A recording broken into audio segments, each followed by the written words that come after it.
ये चुनावी एजेंडा है और देश के लोगों को, देश की जनता को गुमराह करने के अलावा कोई काम नहीं है। ये हर विषय में फेल हुए हैं, चाहे वो नौकरी की बात हो, चाहे वो शिक्षा की बात हो, चाहे वो स्वास्थ्य की बात हो, चाहे मकान की बात हो, चाहे कपड़े की बात हो, चाहे रोटी की बात हो। ये फेल हुए हैं सिर्फ और सिर्फ धर्म के नाम पर राजनीति। प्रधानमंत्री का बयान आया आज, उन्होंने कहा जो वक्त का फैसला दिया जो संसद से पास हुआ वो 100 दिन के 100 फैसलों से भी ज्यादा अच्छा है, समाज के लिए बेहतर होगा। देखिए, अगर समाज के लिए बेहतर है, हाँ। मोदी जी प्रधानमंत्री जी है, हाँ। वो जो बिल लाएंगे, जो कानून लाएंगे, जनता को मानना पड़ेगा। लेकिन अगर गलत तरीके से और असंवैधानिक तरीके से लाएंगे तो जनता विरोध करेगी। मोदी जी ने कहा कि 100 फैसलों की बराबर एक फैसला है।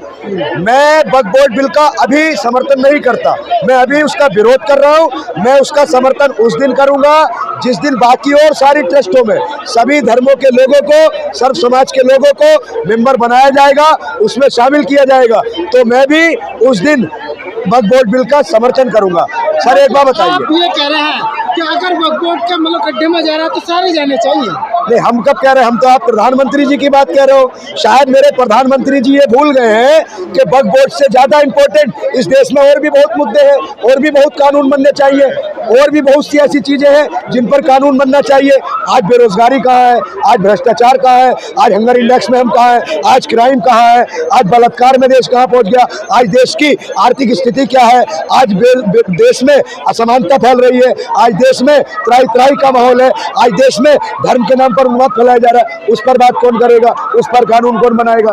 देखिए सर, ये सिर्फ चुनावी एजेंडा है। मोदी जी कह रहे हैं पूरी दुनिया का मुसलमान आगे बढ़े, भारत का पीछे है, मुसलमानों की चिंता मोदी जी को है। नहीं, मुसलमानों के आप घर तोड़ो, मुसलमानों को फर्जी तरीके से जेल में रखो, बाबा राम रहीम को 20 बार पैरोल दे देते हो, उमर खालिद के मामले में सुनवाई नहीं होती, खालिद सैफी के मामले में सुनवाई नहीं होती, जो गुलफिशा फातिमा CNRC के मामले में जेल में है उस पर सुनवाई नहीं होती, अंडर ट्रायल मुसलमान 5-5 साल से जेलों में बंद है, मुसलमानों के घरों पर बुलडोजर चलाया जा रहा है। अगर मुसलमानों की इतनी ही चिंता है तो जो मुसलमान बेगुनाह जेलों में पड़े हैं उन पर सुनवाई कब होगी? देखिए, सिर्फ ये चुनावी एजेंडा है और देश के लोगों को, देश की जनता को गुमराह करने के अलावा कोई काम नहीं है। ये हर विषय में फेल हुए हैं, चाहे वो नौकरी की बात हो, चाहे वो शिक्षा की बात हो, चाहे वो स्वास्थ्य की बात हो, चाहे मकान की बात हो, चाहे कपड़े की बात हो, चाहे रोटी की बात हो।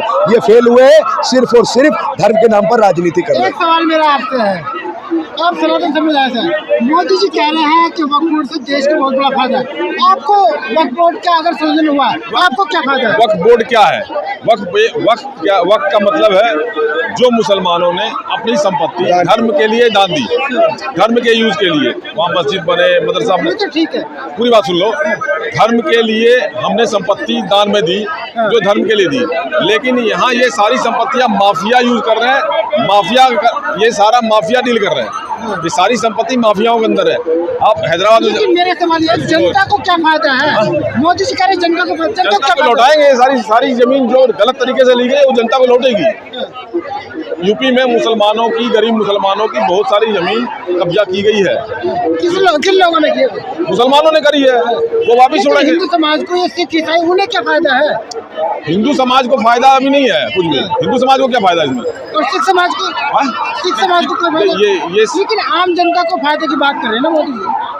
आम जनता को फायदा का मतलब है मुसलमान भी यहाँ आम है, उनको उनकी जमीन वापस मिलेगी जिनकी जबरदस्ती कब्जाई गई है। अब का वक्त बोल देगा कि लाल किला मेरा, तो अरे सुन तो लो यार, सुन तो लो, सरकार की जमीन है, जो अभी लाल किला बोल देगा वक्त तो वक्त का हो जाएगा, तो वक्त का ये लाल किला छूटना चाहिए नहीं छूटना चाहिए? ऐसी लाखों संपत्तियां हैं यूपी में, 27% संपत्ति यूपी में है जो सरकार की भी है। सरकार की संपत्ति छूटेगी तो पब्लिक का फायदा होगा नहीं होगा? तो सवाल ये है कि अगर लाल किले को बोल देंगे तो वक्त का हो जाएगा? देखिए, ऐसा कुछ नहीं है, जुमला है ये तो। देखिए सुनिए सर सुनिए, देखिए जहाँ वक्फ का मामला है, कोई भी ऐसा नहीं है वक्फ अपना दावा कर देता है। वक्फ की हुई संपत्ति है, मैंने संपत्ति अपनी खुशी से वक्फ की है, उसका इस्तेमाल वक्फ बोर्ड करेगा। सरकार का क्या इंटरफेयर करने का मतलब है? अगर सरकार वक्फ बोर्ड में संशोधन कर रही है तो जो तमाम, आपने देखा होगा राधा स्वामी सत्संग ब्यास है, हर शहर में उसकी हजारों एकड़ जमीन होती है, तो सत्संग व्यास की हर शहर में जमीन होती है, हर शहर में होती है।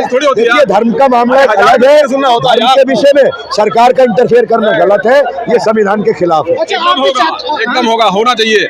धर्म का यह संवैधानिक है, ये मंदिरों को, ये तानाशाही है। सुनिए, मंदिरों का समूचा ट्रस्ट सरकार के हाथ में है और आपको कैसे नहीं होना चाहिए। और एक चीज बताओ, कहाँ हजार एकड़ जमीन आप बता रहे हो? आप एक चीज बताओ, जो जमीन वक्फ की गई है, सरकार थोड़ी वक्फ करती है, वक्फ तो आप करते हो ना, पब्लिक करती है। और सरकारी जमीन वक्फ में कहाँ से आ गई? रेलवे की जमीन कहाँ से आ गई? सेना की जमीन कहाँ से आ गई? ये जो हथियाई गई है, अभी बोल देगा ये जमीन हमारी है। वक्फ बोर्ड में जितनी भी है कब्जा की हुई जमीन है। हाँ, कब्जा की जमीन बहुत सारी है।